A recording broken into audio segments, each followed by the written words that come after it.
Es uno de los gráficos más importantes para seguir la ilación de este curso, sea este de acá. Es la taxonomía, la división de lo que es una señal. Y en su forma más básica, pues esta era dividida en determinística y en estocástica. Teniendo presente que una señal determinística es aquella que se puede representar numéricamente en la matemática. Y la señal estocástica es aquella que presenta un valor aleatorio azaroso de ruido. En el caso de la señal determinística, esta a su vez puede ser dividida en periódica y no periódica. En el caso de las señales periódicas, el periodo se mantiene constante, ¿sí? Hay un patrón de repetición de las. El caso opuesto es el de las señales determinísticas no periódicas. Y para aquellas señales ruidosas, estocásticas, se presenta una situación similar. Es decir, que se da una periodicidad o una no periodicidad. Y toman el nombre de señales estacionarias o no estacionarias. Justo al final de la clase pasada habíamos estado comentando el caso de una señal determinística periódica. Pero no era cualquier señal determinística periódica, no era una señal pura. Habíamos visto en los primeros ejemplos, sino era una señal compuesta. Y justo estábamos analizando cuál podría ser su periodo. ¿Cuál podría ser el periodo de esa señal? Dejó esa pregunta al aire. Entonces, la definición formal de una señal periódica es aquella que se da cuando presenta un conjunto de valores que se repite a lo largo del tiempo. Y habíamos comentado de que una señal es un caso específico de una función matemática, el cual puede ser distinguido de una función tradicional, dado que la variable independiente en este caso es el tiempo. Entonces, también un poco trayendo al presente lo que se había comentado el primer día de clases acerca de la serie de Fourier, una señal compuesta no es más que la suma aritmética de distintas señales en forma de onda pura. Estas pueden ser sinusoidales, pueden ser sinusoidales. Bien, entonces eso es lo que se observa ahora y se formuló esa pregunta. ¿Cuál sería el periodo de esta señal? Imaginen que ustedes solamente tienen esta señal y se desconoce por completo eso. Entonces, ¿cómo uno podría analizar eso? Bueno, teniendo la expresión matemática de esta señal, la cual es x es igual a 0, x tercios multiplicado por t, más o 0 x doceavos multiplicado por t. Primero identificar, ¿no?, las variables y los parámetros. En este caso, la variable independiente es el tiempo y la variable dependiente vendría a ser x. X puede ser una amplitud en general, o dimensión, la corriente, cualquier tipo de señal, ¿no? Bien, otra cosa que se puede observar acá es de que el valor de omega, su frecuencia angular, sería pi tercios. Y acá sería pi doceavos, recordando la fórmula general. Bien, entonces estaba haciendo a ustedes la pregunta, ¿no? ¿Cuál sería pues, el periodo de esa señal compuesta? Y por ahí, pero esto podría ser aproximadamente 24. Claro, porque nosotros consideramos acá como un inicio, justo en el valor de 0, hay un patrón que se va repitiendo y llega más o menos hasta acá. Y en efecto pasa igual atrás, en el futuro y el pasado. Entonces, el análisis sería el siguiente: la señal bajo observación, al ser compuesta, va a tener dos periodos. ¿Por qué? Porque es la suma de dos señales puras. Por lo tanto, tiene un periodo fundamental de sub 0 igual a 20. Ahí se han movido, esto lo voy a repetir ahora. Pero, en este caso, se observa que son dos señales puras porque nos dan la expresión matemática. Y en la expresión matemática, en efecto, se observa la adición entre dos señales puras.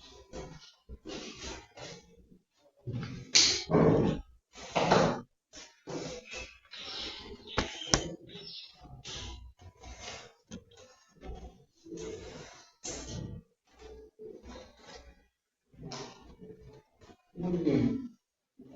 Entonces, ese periodo fundamental es el mismo el de la señal constituyente de mayor periodo.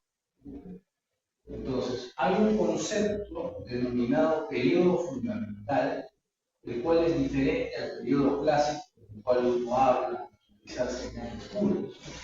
El periodo fundamental aparece cuando uno hace alusión a una señal compuesta, y es lo más normal de encontrar en el mundo real.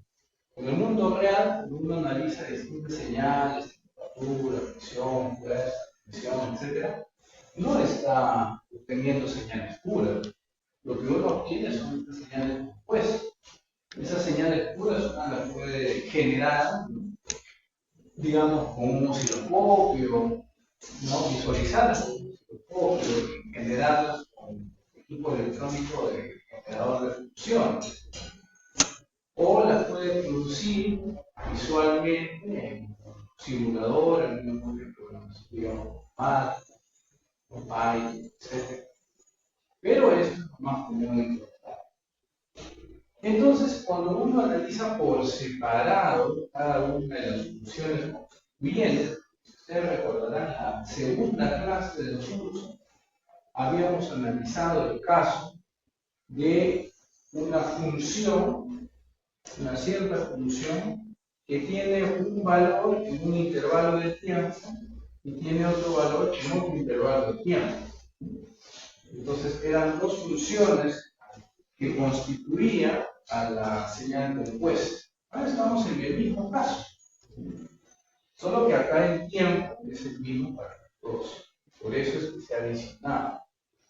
En el caso anterior había una función hasta cierto punto y a partir de ese punto había otra función. Y la función resultante pues, está conformada por la adición a nivel de tiempo, ¿no? De esas dos señales. En este caso, una está encima de la otra, se han adicionado. Entonces, cuando uno analiza por separado, acá obtiene que la frecuencia es un sexto y el periodo es 6. Entonces, uno puede más o menos observar. Si acá empieza en 0, el tiempo que tarda en completar acá un ciclo está acá, un poco más de la mitad de 0 a 10. Entonces es un sexto la frecuencia. Y el periodo, que es el tiempo que tarda en completar un ciclo, sería 6. Y se hace algo similar con la segunda señal constituyente. En este caso es una señal constituida. Empieza pues adelantado pi medios con respecto a la señal senoidal, ¿ya? Y en este caso se puede observar, si uno visualmente lo hiciera, empieza acá en 0 y confluye acá. Y más o menos pasaba en este caso los 24 segundos. Acá está 0, acá está 20, acá está 10, ¿no? Y acá está 24 segundos. Es el periodo que se ha obtenido. O sea, se puede analizar tanto gráficamente como matemáticamente y obtener esos resultados. Entonces, ¿cuál sería el periodo, en este caso, fundamental? Acá hay una relación directa entre lo que es el periodo fundamental con la frecuencia. En el caso de la frecuencia fundamental, entra el concepto de los armónicos. Entonces, se dice puede que Los armónicos son los múltiplos enteros de la frecuencia fundamental de una señal eléctrica. Así, en una señal, digamos, de 60 Hz, un redoblicidiario, que sería la frecuencia fundamental, los armónicos son los componentes de 120, 180, 240, etc. Siendo estos segundos, tercer, cuarto, armónico. Y esto es lo que yo les decía. Esto es lo que nosotros normalmente encontramos en el mundo real. Siempre teniendo presente esta ecuación, ¿no? Que es la más importante, ¿no? Que el T es el máximo, dado que el seno de omega es T, más pi que es el espacio, más de 11, más el ruido. Entonces, justo esto es lo que uno puede observar. Acá hay una señal que tiene un cierto nivel de ruido. Y este ruido pues, es aleatorio, es estocástico. Entonces, esa señal estocástica, ¿no?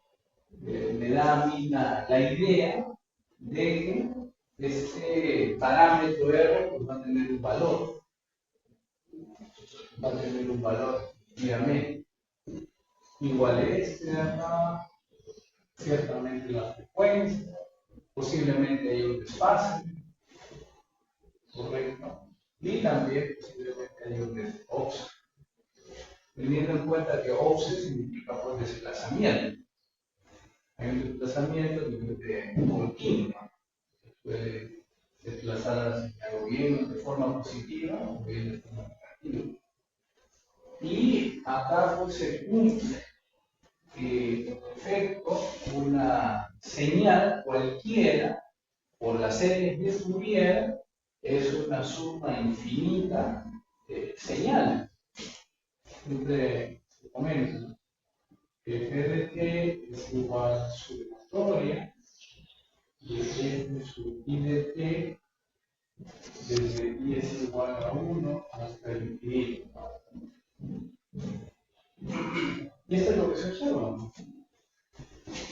Acá hay una señal de 1 kHz, una de 2 kHz, una de 3 kHz, etc.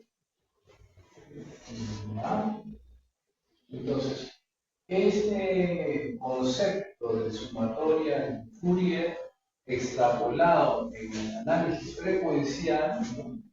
Se observa como los armónicos. Ojo que eso es sí y solo si las señales de tipo periódico.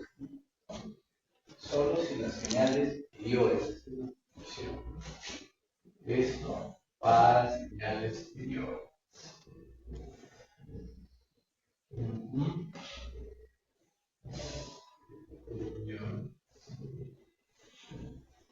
En el caso de las señales no periódicas, se presenta otro análisis, se analiza de una manera diferente.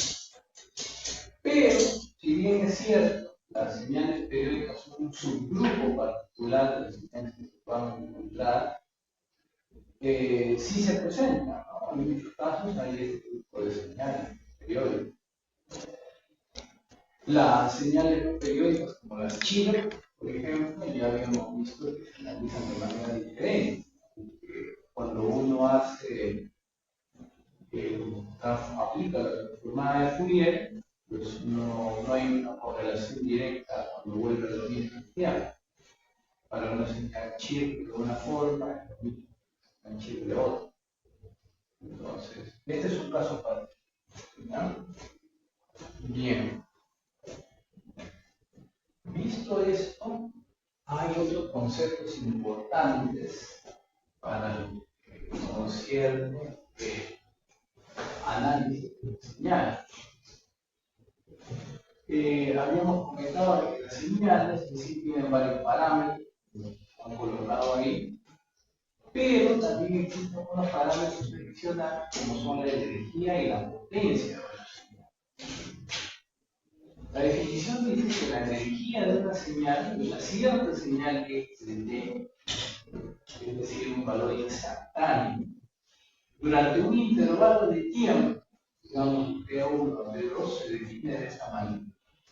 Es decir, la energía de una señal analizada en un instante de tiempo T1 y un instante de tiempo T2 es la integral definida de x de t, su valor absoluto, elevado al cuadrado, que está comprendida con estos límites, de T1 a T2. ¿Por qué creen ustedes que se aplica el valor absoluto?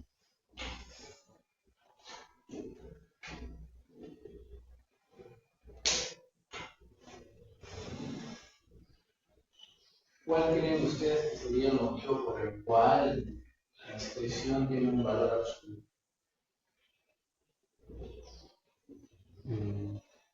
¿O cuándo se aplica el valor absoluto? Para que no exista nada en la parte negativa, ¿no? Claro. Un espejo también, por eso. Exacto. Y también para señales de tipo complejo.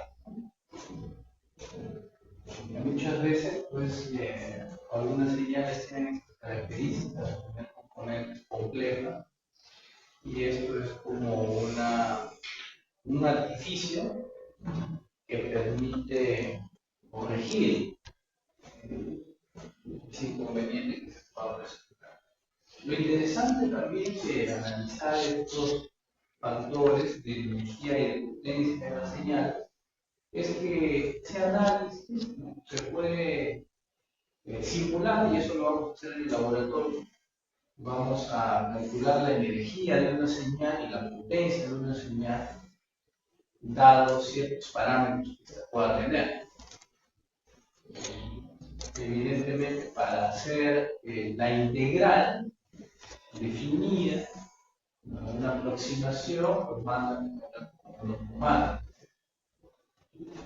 Y eso lo podemos ver, incluso se puede verificar matemáticamente a ver si se cumple, ¿no? El resultado que da MATLAB se podría verificar matemáticamente, podemos usar ustedes sus tablas de integrales, y eso es muy interesante. ¿Ya? Bien, en cuanto a la potencia de una señal, que es otra de las características, indica lo siguiente: la potencia de una señal de durante un intervalo de tiempo T1 T2 se define como esta expresión matemática. Y si ustedes observan, es similar a la estructura de la energía, solo que el valor de energía que se había obtenido con esta expresión matemática se le multiplica la inversa del periodo, porque T2 menos T1 no es más que el periodo de esta señal, es decir, multiplicamos esta señal por la frecuencia, ¿no? La inversa del periodo de la frecuencia. Y bien, finalmente, ¿cuándo se dice que uno está ante una señal de energía y ante una señal de potencia? Porque así como yo les había mostrado esta taxonomía de clasificar a las señales periódicas, funcionales, nítidas, etc., otra forma de clasificarlas es como señales de energía o señales de potencia. ¿Será que la señal que estoy analizando es de energía o será que es de potencia? Entonces, para poder clasificar a las señales en un grupo o en el otro, necesariamente tenemos que saber, pues, cómo obtener la energía y la potencia. ¿Por qué? Porque cuando calculo la energía o la potencia, voy a obtener un resultado, un valor numérico. Ese valor numérico puede ser 0, puede ser un número o puede ser infinito. Entonces, en base a ese resultado, se puede clasificar. Y se dice, una señal de energía tiene energía finita. Es decir, si yo a la señal le calculo su energía, ¿ya? A la señal le calculo su energía, pues si yo tengo un valor numérico diferente a 0 e infinito, entonces voy a decir que es una señal de energía, porque tiene una energía finita. Y una señal de potencia más bien tiene energía infinita. Entonces, si si la energía me sale un valor muy alto, entonces estamos ante una señal de potencia. ¿Ya? Muy bien. Voy a pasar la lista que tengo en mi documento de Excel. Y ya he compartido el sílabo. El sílabo. Se observa más o menos el contenido de voy a hacer de la señal. Acá para analizar señales continuas, ¿no? Cuando uno está en el dominio del tiempo, uno puede pasar al dominio de la frecuencia. Emplear para ello pues la transformada de Fourier. Transformada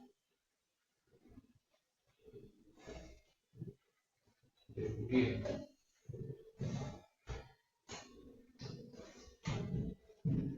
Entonces, ¿se acuerdan ustedes por qué era importante o qué beneficio a uno le otorga pasar del dominio del tiempo de la frecuencia para la transformada de Fourier? ¿Para qué servía eso?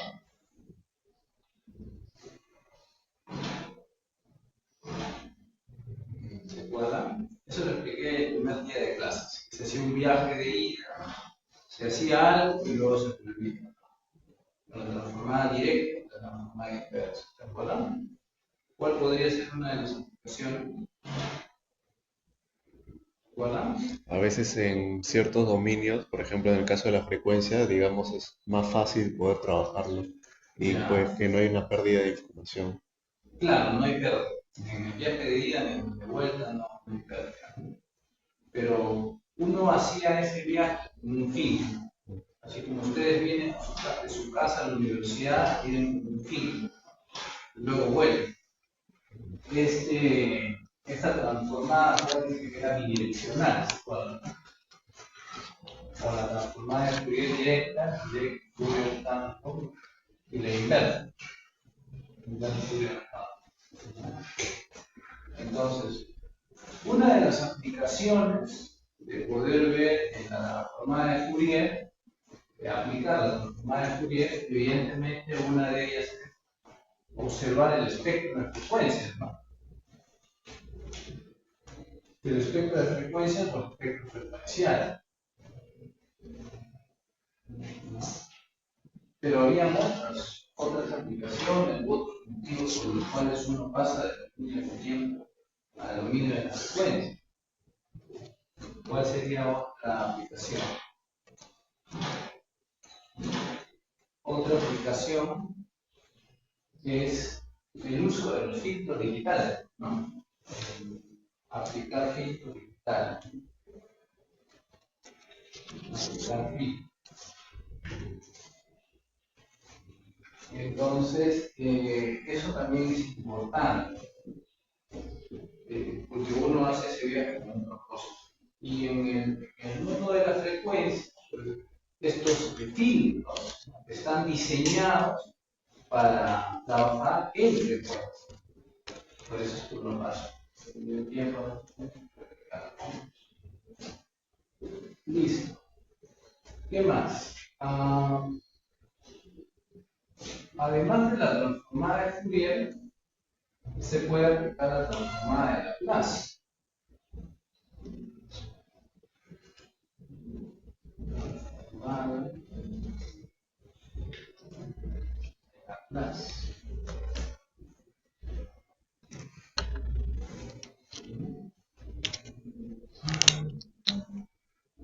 ¿Listo? Entonces, ¿qué cosa hacía la transformada de Laplace? La transformada de Laplace permitía analizar un sistema, porque recordemos que una señal es un tipo de sistema. Siempre menciono que el procesamiento digital de señales, ¿no?, es el control automático.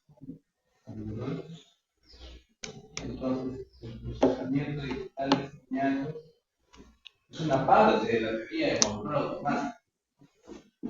Por eso es de que la señal se analiza como un sistema. Y como todo sistema, se te puede aplicar la transformada de Laplace. ¿Y para qué me servía la transformada de Laplace? ¿Qué utilidad tenía la transformada de Laplace? ¿Se acuerdan? Que posiblemente hayan visto en algún curso de control. La utilidad que tiene la transformada de Laplace es de que muchos sistemas están expresados mediante las EDOs.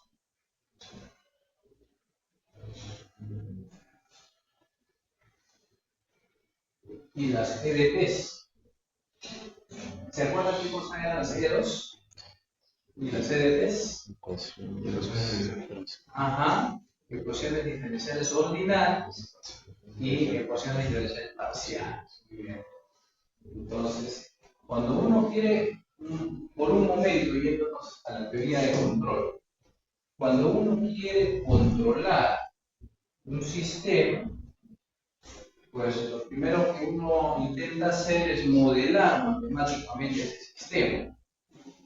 Y para modelar matemáticamente un sistema es necesario conocer los principios físicos que lo gobiernan.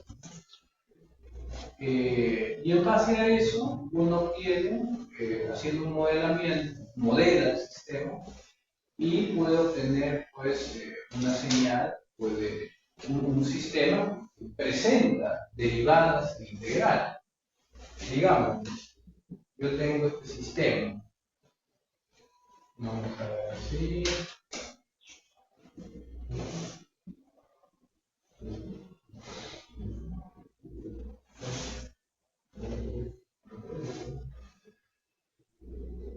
Entonces tengo acá la tensión instantánea, tengo la resistencia, tengo la capacitancia, tengo la inductancia.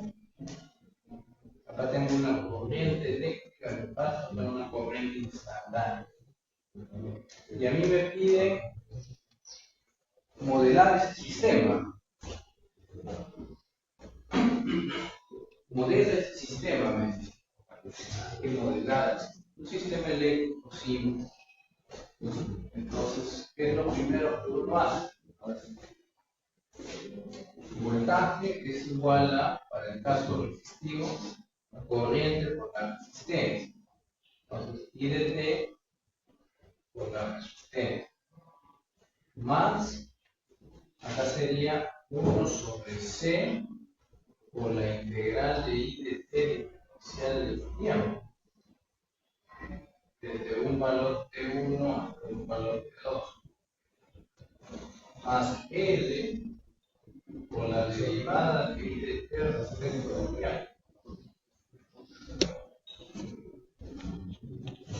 ¿Sí o no?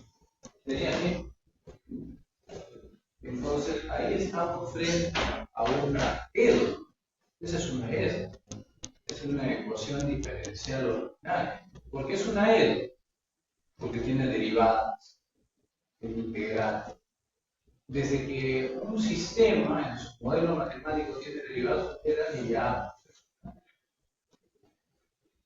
¿Será de primer orden? ¿Será de segundo orden? Todos esos conceptos pertenecen al análisis del modelamiento matemático del sistema. Entonces, recordando esto, uno tiene un sistema, digamos, se le aplica una entrada de una dirección y se obtiene una corriente. Entonces, este símbolo de interpolación del modelo del sistema se conoce como función de transferencia, que es la salida sobre la entrada.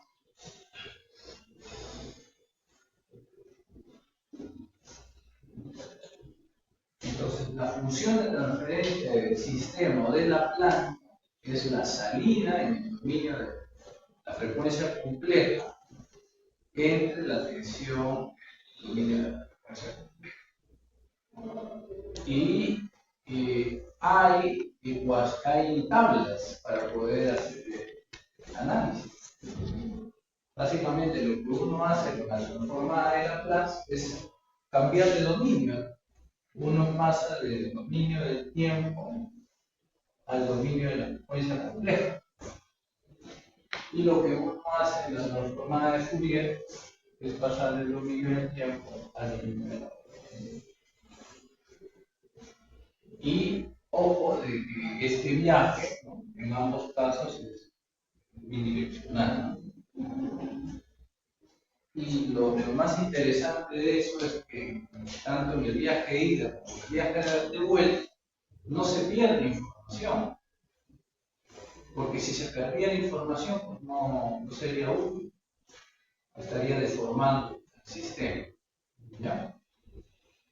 Bien, entonces ese es un resumen, ¿no?, más o menos de lo que veíamos en cuanto a las señales continuas. ¿Ya? Evidentemente, para la siguiente clase, se va a acabar de analizar las señales en cuanto a sus propiedades.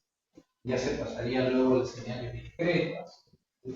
Y luego se completaría con la transformada de Laplace y la transformada de Fourier, porque al final están relacionadas.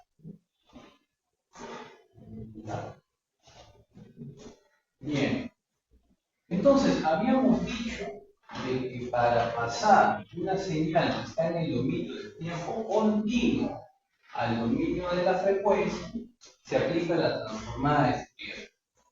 ¿Y qué es lo que yo tendría que aplicar para pasar del dominio del tiempo discreto al dominio de la frecuencia? Ya no del dominio del tiempo continuo, sino del dominio del tiempo discreto de la frecuencia. ¿Qué podría aplicar? Transformada C. Exacto, ¿no? La transformada C. Entonces, para hacer eso, se usa la transformada C.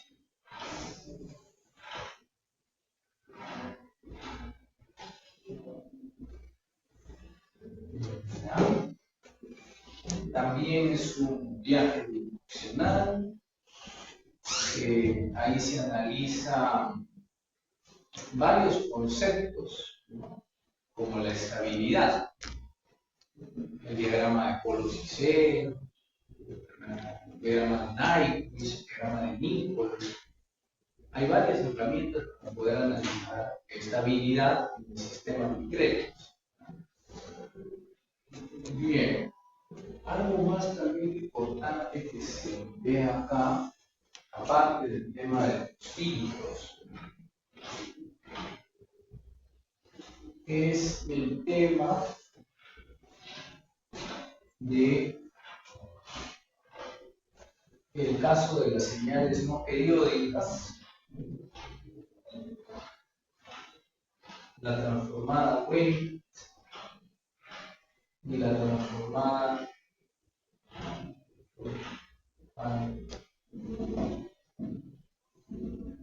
Short-Time Fourier Transform. La transformada Wave y la transformada de Fourier en tiempo corto.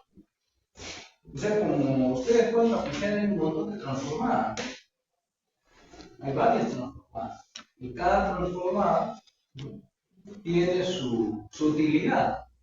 O sea, son como si ustedes le pudieran dar una caja de herramientas. Es un martillo, es un aguja, etc. Ustedes, mientras más nutrida esté esa caja, van a poder resolver, construir o reparar las cosas.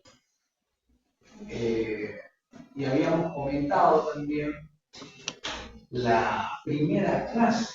Sí, la primera clase se había comentado de cuándo es que se usan estas otras dos transformadas. La transformada de Wave y la transformada de Fourier en tiempo corto. Este STFT viene de Short Time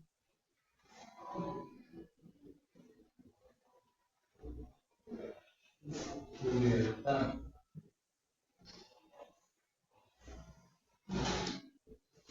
¿Cuándo es que se usan esas dos transformadas?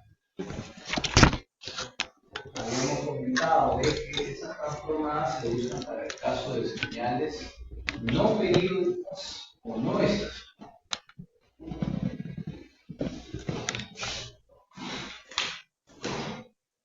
Para señales no periódicas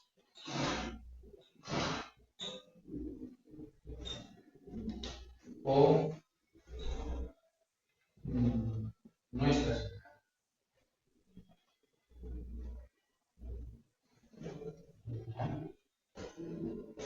Porque existe un problema que hemos hablado, ¿no? Ustedes no sé si habrán oído hablar del principio de la incertidumbre de Heisenberg. ¿Han oído hablar?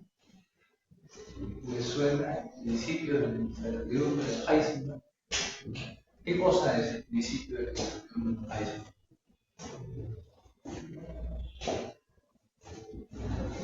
¿Recuerdan de eso? ¿Qué significa? ¿O para qué sirve? ¿O cuándo se presenta ese fenómeno? La incertidumbre de Heisenberg.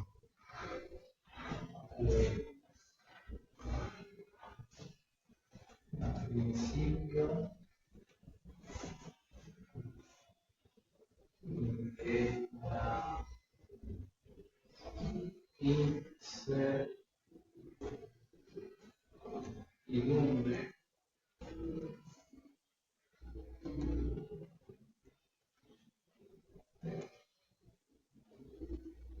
Heisenberg.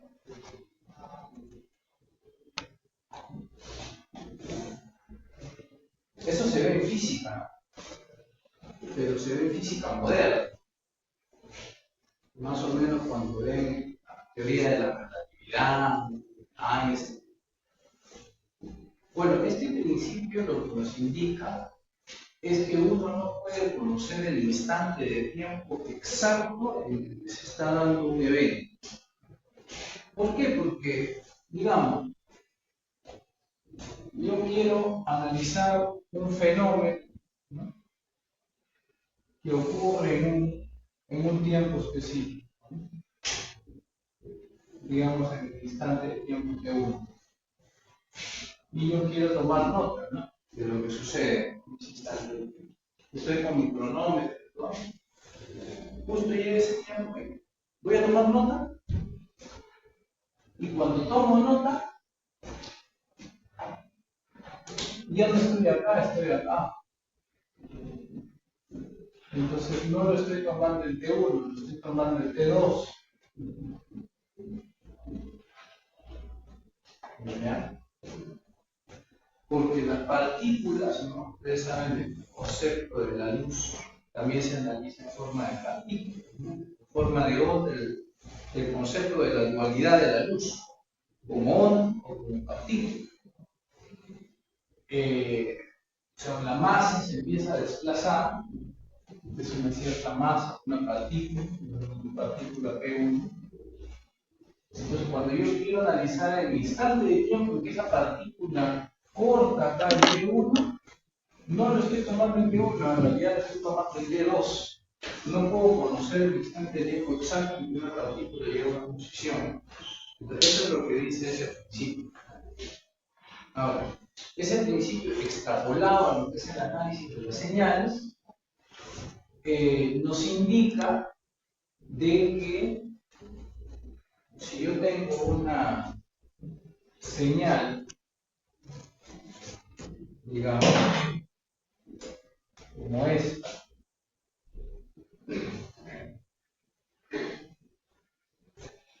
una señal, digamos que ustedes tienen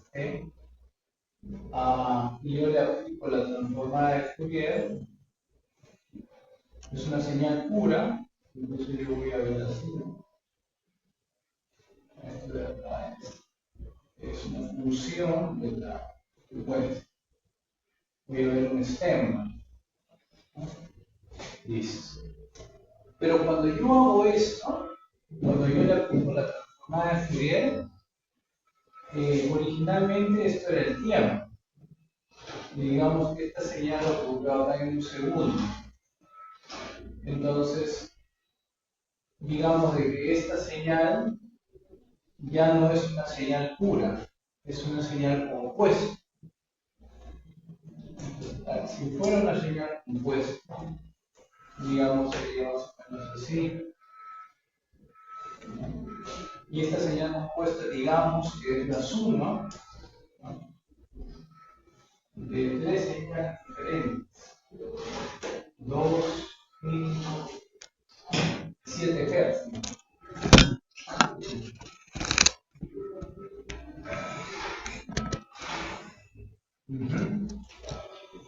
Entonces, al haber yo optado la transformada de Fourier, tengo información en el dominio del tiempo, pero ya no tengo información en el dominio del tiempo. Nuevamente, al aplicar la transformada de Fourier, tengo información en el dominio de la frecuencia, pero ya he perdido esa información que originalmente tenía en el dominio del tiempo. Lo mismo, cuando yo analizo una señal en el dominio del tiempo, conozco mucho detalle de la señal en el dominio del tiempo, pero no conozco nada de la información en el dominio de la frecuencia, sobre todo para el caso de señales compuestas, ¿no? Porque para el caso de las señales puras es obvio, se observa la frecuencia. Pero ya les había comentado que la mayoría de señales que hay en el mundo real pues son de forma, como la que hemos visto ahí en el slide anterior. Entonces, ahí es cuando surgió la transformada de Fourier de tiempo corto y luego la transformada Wave, para intentar dar solución a ese problema, ¿no?, para intentar dar solución a ese problema. Y entonces, con la transformada de Wave, la transformada de Fourier en tiempo corto, uno puede analizar las señales, digamos, de esta forma. Tengo información en el dominio del tiempo, tengo información en el dominio de la frecuencia, y tengo información de la magnitud o de la amplitud de cada uno de sus componentes. Entonces, eso es lo interesante de la transformada Wave, que yo puedo saber que existe una señal, otra señal, y conocer los instantes de tiempo, así como los valores frecuenciales, así como su amplitud. ¿Y cómo me muestra la amplitud? La transformada de Wave con un mapa de calor en el que las mayores tonalidades corresponden a los valores más altos. Ya les había comentado que cuando uno tiene una señal compuesta, si hay mayor preponderancia de un valor frecuencial específico, pues esta va a tener mayor amplitud. Y si tiene menor presencia, va a tener menor amplitud. Entonces los valores que tienen mayor amplitud están en tonalidades amarillas o rojas, calientes. Y los valores frecuenciales que tienen baja presencia están con colores fríos, con azul. Entonces, esa es una característica, ¿no?, de la transformada Wave, de una alternativa de solución a ese principio de la incertidumbre. Entonces, estos son los tópicos, muchachos, que vamos a ver en el curso. Eso es lo que yo aspiro a compartir con usted. Esto es el procesamiento digital de señal. He hecho un esquema así general de lo que puede dar. Y acá uno podría preguntar, profesor, ¿pero qué relación hay entre ese circuito eléctrico, ¿no?, que usted ha graficado con las ondas, con las señales? Bueno, te diré que justo la radio funciona así. O sea, para producir ondas de radio, uno, circuitos análogos, siempre construye circuitos, ¿no?, con resistores, con capacitores, con bobinas, y hace oscilar, ¿no?, a una determinada frecuencia bien alta para que éstas viajen en el espacio electromagnético. Entonces, por eso es que se analiza el procesamiento de señales dentro de lo que es el circuito, ¿no? Bien, entonces con este mapa, con este esquema, ya nosotros entiendo que, a ver, una señal electrocardiográfica. Ah, y había un tópico que estaba olvidando, que estaba olvidando, que es el tema del procesamiento de imagen.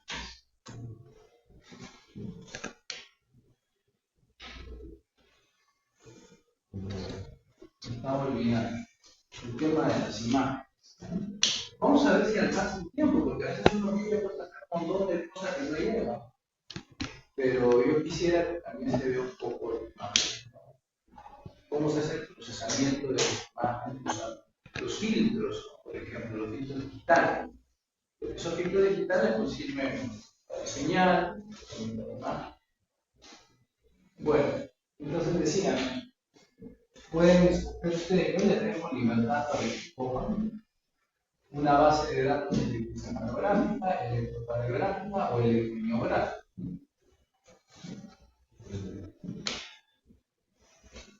¿Ya? O también podría hacer alguna imagen. O imagen.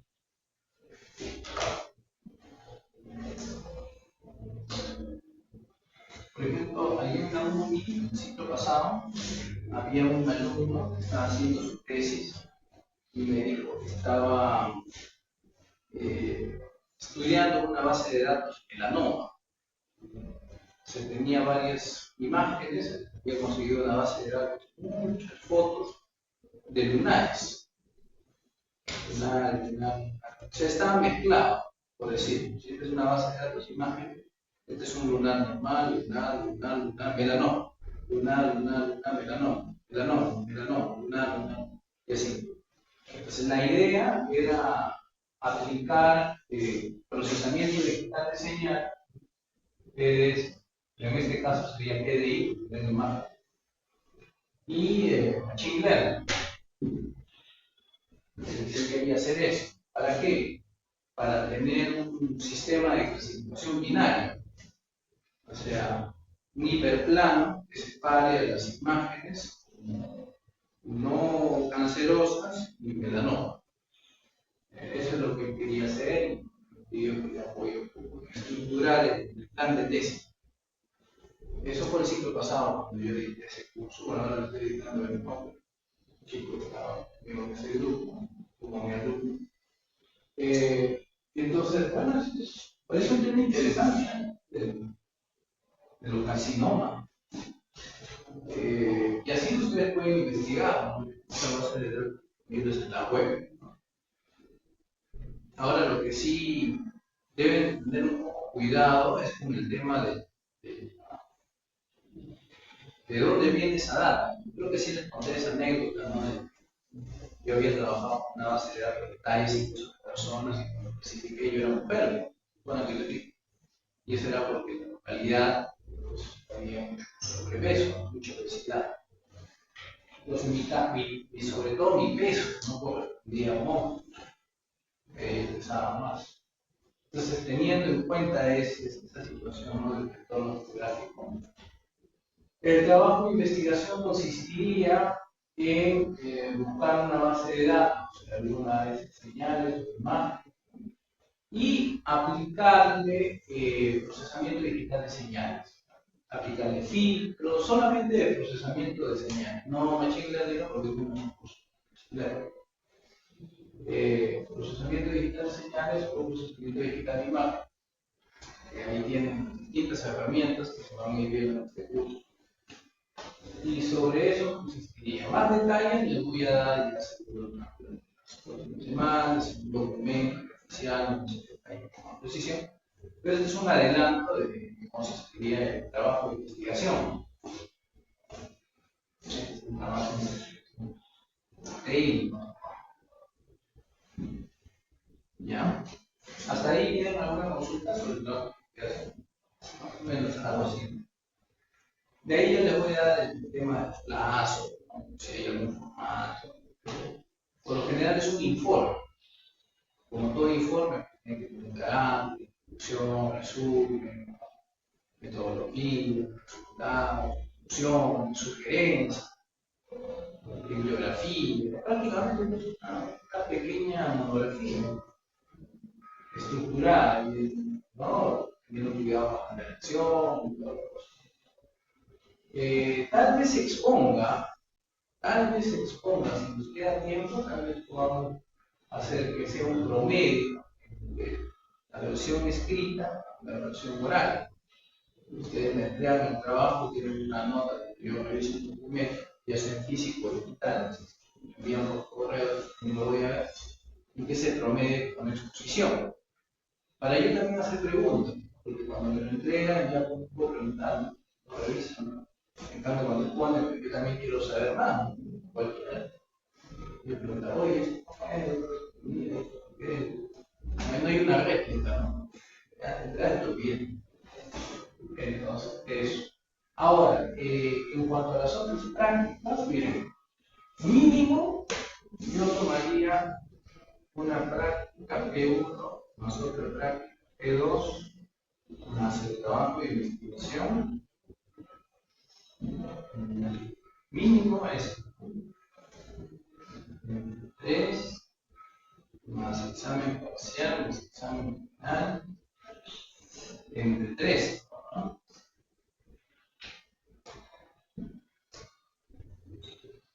De momento, ¿no? Tendría que evaluar primero. Sobre todo yo hago esto así temporalmente, porque quiero saber cómo salen en primera práctica. Según eso, yo veo si pondero o no pondero. Pero ya con ponderado sería quitarle, pues, qué sé yo, mayor peso a cada una de las prácticas o trabajo. Pero bueno, de momento sería eso. Por eso, contemplando que son 3, ¿no? Incluyendo el trabajo, me parece que una buena fecha sería la siguiente. ¿O ustedes prefieren que sea la subsiguiente? A mí normal.